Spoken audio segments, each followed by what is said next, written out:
มาสนยิงสนยิงมาสนยิงนี่มองสีซ้อนวอนเห็ดนอนลงลูกเด็ดปลายมันไปที่แม่เด็ดปลายวอนเด็ดตีนมันไปเด็ดตีนมัน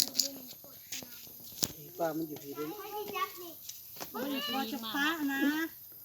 โทรศัพท์ทางฟ้าให้จะมาจับอยู่ไหมอยู่ทางคนไม่ได้ชีวิตมันจะจับโทรศัพท์ไม่พอที่มูมาคนไทยพอมาจับดูลูกดีๆทางนี้เขาไปนั่งอยู่แล้วเขาไปนั่งอยู่เอาหน้าเนาะอุ้ยกระเพียอุ้ยกระเพียเราขึ้นไม่ได้เตี๋ย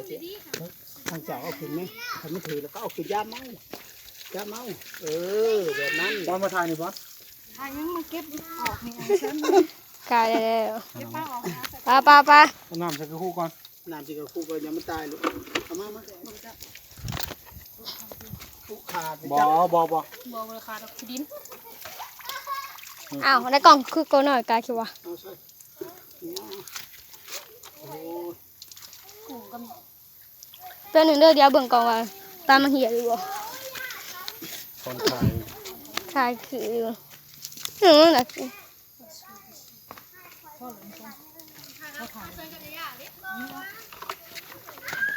จังหวะเก่าเลยพอขายเป็นวิดีโอเลยพอ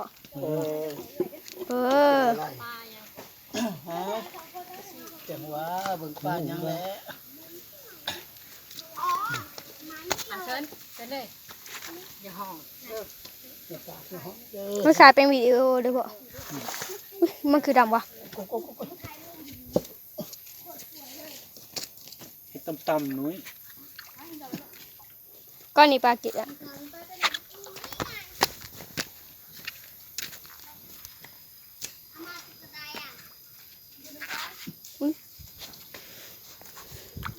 ก็ได้ปลาเลย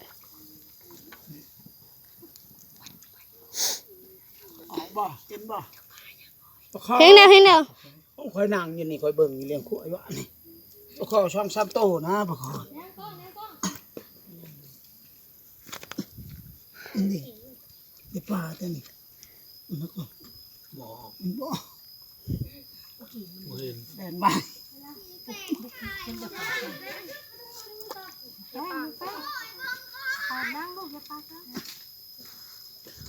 ลุงก็ปลาเลย